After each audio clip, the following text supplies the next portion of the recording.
ನಮಸ್ತೆ ಹೇಳಿ sir. Sir ನಿಮ್ಮ ಹೆಸರು? ಸಂಪತ್ ಅಂತ. ಸರ್ ಇವಾಗ ನೋಡ್ತಿರ್ಬೋದು ಧರ್ಮಸ್ಥಳದಲ್ಲಿ SIT ಕಾರ್ಯಾಚರಣೆ ನಡೀತಾ ಇದೆ. ಹೌದು. ಸೊ ಒಂದೊಂದು ಕಡೆ ಅಗಿತಾರೆ, ಬುರುಡೆಗಳು ಸಿಗುತ್ತೆ, ಮೂಳೆಗಳು ಸಿಗುತ್ತೆ, ಅಸ್ಥಿಪಂಜರ ಸಿಗುತ್ತೆ, ಒಂದೊಂದು ಕಡೆ ಸಿಗಲ್ಲ. ಸೊ ಬೇಸತ್ತು ಇವಾಗ ಟೆಕ್ನಾಲಜಿ ಮೊರೆ ಹೋಗಿದ್ದಾರೆ.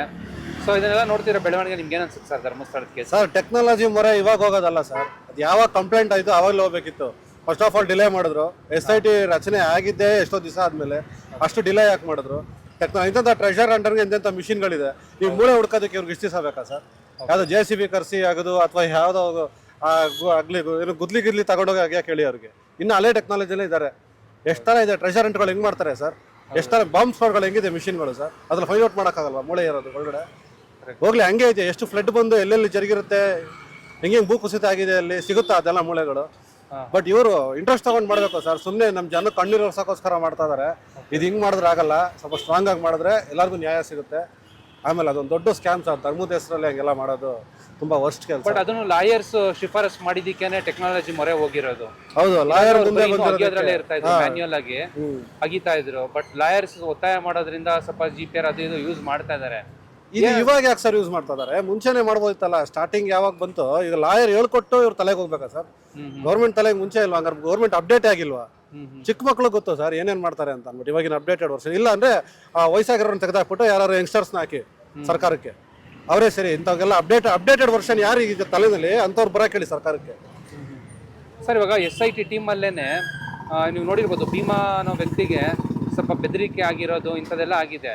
ಸೊ ನಿಮ್ಗೆ ಅನ್ಸುತ್ತಾ ಸರ್ SIT ತನಿಖೆಯಿಂದನೂ ಏನಾರ ಲೈಕ್ ಪಾಸಿಟಿವ್ ಆಗಿ ರೆಸ್ಪಾನ್ಸ್ ಸಿಗುತ್ತಾ ಅಥವಾ ಇದು ಅದೇ ದಾರಿ ಹಿಡಿಯುತ್ತಾ ಅಂತ ಹಳೆ ತರ? ಸರ್ ಈಗ ಅಲ್ಲಿ ಬೆದರಿಕೆ ಹಾಕಿದಾರಲ್ಲ, ಇವಾಗ ಆ ಬೆದರಿಕೆ ಹಾಕಿರೋ ವಿಷಯ ಬಂತು.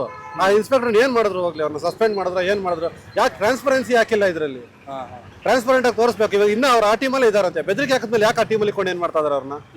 ಅವನೇನಾದ್ರು ಇನ್ವೆಸ್ಟಿಗೇಷನ್ ಮಾಡಿದ್ರ? ನೀನ್ ಏನ್ ಬೆದರಿಕೆ ಹಾಕಿದೆ? ನಿನ್ಗೆ ಯಾರು ಏನು ಆಮಿಷ ಕೊಟ್ಟಿದ್ದಾರೆ? ಯಾರು ಕೇಳಿದ್ರ? ಯಾರು ಏನು ಕೇಳ್ತಲ್ಲ. ಏನ್ ನಡೀತಾ ಇದೆ ಹಂಗಾರಲ್ಲಿ? ಅವ್ರನ್ನೂ ಟೀಮಲ್ಲಿ ಇಕ್ಕೊಂಡು ಅಂತಂದ್ರೆ ಹಂಗಾರೆ ಒಳ್ಳೊಳಗೆ ಬೇರೆ ಏನೋ ಟರ್ನ್ ಮಾಡ್ತಾರೆ.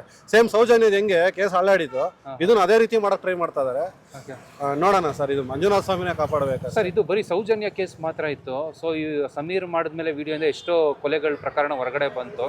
ಅದರಲ್ಲಿ ಭೀಮಾ ಅನ್ನೋ ವ್ಯಕ್ತಿನೂ ಬಂದಿದ್ದಾನೆ ಇವಾಗ. ಸೊ ತುಂಬಾ ನಾನೇ ಊತಾಕಿದ್ದೀನಿ, ನಾನೇ ಪ್ರತ್ಯಕ್ಷ ಸಾಕ್ಷಿ ಅಂತೆಲ್ಲ ಅದಕ್ಕೆ. ಸೊ ಏನ್ ಅನ್ಸುತ್ತೆ ಸರ್ ಭೀಮನ್ ಬಗ್ಗೆ ನೀವು? ಸರ್ ಭೀಮಾ ಇವಾಗ ಬಂದಿದ್ದಾರೆ, ಓಕೆ ಅಲ್ಲ, ಅಫ್ಕೋರ್ಸ್ ಪಾಪ ಅವ್ರಿಗೂ ಭಯ ಇರುತ್ತೆ. ಇಷ್ಟೊಂದು ಪವರ್ಫುಲ್ ವ್ಯಕ್ತಿಗಳು ಅವರು ಕೇಳ್ತಾರೆ, ನಮಗೆ ಮೈ ಜುಮ್ ಅನ್ನುತ್ತೆ. ಈ ತರ ಒಂದು ಜಾಗನ ಒಂದು ಭೂ ಮಾಫಿಯಾನೇ ಆಗೋಯ್ತದು. ನಾವೆಲ್ಲ ಮೂವೀಸ್ ಅಲ್ಲಿ ನೋಡಿದ್ವಿ, ಧರ್ಮಾಧಿಕಾರಿಗಳು ಅದು ಇದು ಹಿಂಗ್ ನಡೆಸ್ತಾರೆ ಅಂತ. ಇದು ನಿಜವಾಗ್ಲೂ ನಡೆಯಕ್ಕೆ ಚಾನ್ಸ್ ಇಲ್ಲ ಅನ್ಕೊಂಡಿದ್ವಿ. ಅದಕ್ಕಿಂತ ವರ್ಸ್ಟ್ ಆಗಿ ನಡೀತಾ ಇದೆ ಅಲ್ಲಿ. ಇವಾಗ ಧೈರ್ಯ ಮಾಡ್ಕೊಂಡು ಬಂದಿರೋದೇ ಭೀಮಾ ಹೆಚ್ಚು. ಆತರ ಇನ್ನೂ ಸುಮಾರು ಜನ ಇದ್ದಾರೆ. ಒಬ್ಬೊಬ್ರಾಗ ಧೈರ್ಯ ಬರ್ತಾ ಇದೆ, ಬರಬೇಕು. ಧೈರ್ಯ ಬಂದು ಆಗ ಒಂದಿಬ್ರು 3 ಜನ ಕಂಪ್ಲೇಂಟ್ ಕೊಟ್ಟಿದ್ದಾರೆ ಅಂತ ನೋಡಿದ್ವಿ ನಾವು ಮೀಡಿಯಾದಲ್ಲಿ. ಬಟ್ ಅಲ್ಲೂ ಎಕ್ಸಾಕ್ಟ್ ಆಗಿ ಸಿಗ್ತಲ್ಲ ಸರ್. ಮೀಡಿಯಾದವ್ರಿಗೂ ಟ್ರಾನ್ಸ್ಪರೆನ್ಸಿ ಇಲ್ಲ, ಯಾರು ಎಕ್ಸಾಕ್ಟ್ ಆಗಿ ಹೇಳ್ತಾರೆ. ಪದ್ಮಲತಾ ಅವರ ಅಕ್ಕನೂ ಕಂಪ್ಲೇಂಟ್ ಕೊಟ್ಟಿದ್ದಾರೆ, ಮತ್ತೆ ಮರು ತನಿಖೆ ಆಗ್ಬೇಕು ಅಂತ ನೋಟಿಸ್ ಕೊಟ್ಟಿದ್ದಾರೆ. ಆತರ ಇನ್ನೂ ಸ್ವಲ್ಪ ಜನ ಬರಬೇಕು ಸರ್. ಇನ್ನ ಇದು ಜನ ಅಲ್ಲಿ ಜನನೇ ದಂಗೆ ಹೇಳ್ಬೇಕು ಸರ್. ಅಲ್ಲೇ ಸ್ವಲ್ಪ ಜನ ಅವ್ರದೇ ಒಂದು ಗ್ಯಾಂಗ್ ಮಾಡ್ಕೊಂಡು ಮಾತೆತ್ತರೆ ಧರ್ಮದ ಹೆಸರು ಅಂತಾರೆ. ಸರ್ ಯಾರು ಸರ್ ಧರ್ಮ? ಮನುಷ್ಯತ್ವ ಮುಖ್ಯ ಸರ್ ಫಸ್ಟ್.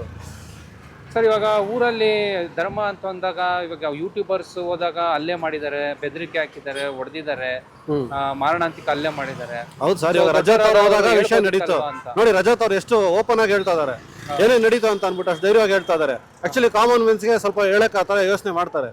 ಕೆಲವೊಬ್ರಿಗಷ್ಟೇ ಅಷ್ಟೊಂದು ಧೈರ್ಯವಾಗಿ ಮಾತಾಡೋದಿರುತ್ತೆ ರೈಟ್ಸ್.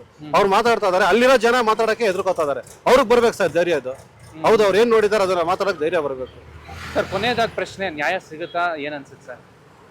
ಸರ್ ಸಿಗುತ್ತೆ ಸರ್. ಎಲ್ಲೇ ನಮ್ಮ SIT ಅಧಿಕಾರಿಗಳು ಸ್ಟ್ರಾಂಗ್ ಆಗಿದ್ದು ಪ್ರಾಮಾಣಿಕವಾಗಿದ್ರೆ ಸಿಗುತ್ತೆ. ಈಗ ಮತ್ತೆ ಅದೇ ಆತರ ಬೆದರಿಕೆ ಹಾಕಿದವ್ರನ್ನೇ ಟೀಮಲ್ಲಿ ಹಾಕೊಂಡಿದ್ದಾರೆ ಅಂತಂದ್ರೆ ಅದು ಡೌಟ್. ಅವ್ರಿಗೇನಾದ್ರು ಪನಿಷ್ಮೆಂಟ್ ಕೊಡ್ಲಿ, ಇನ್ನ 4 ಜನ ಬೆದರಿಕೆ ಹಾಕೋರು ಅವಾಯ್ಡ್ ಆಗ್ತಾರೆ, ನ್ಯಾಯ ಸಿಗುತ್ತೆ. Thank you sir. Thank you.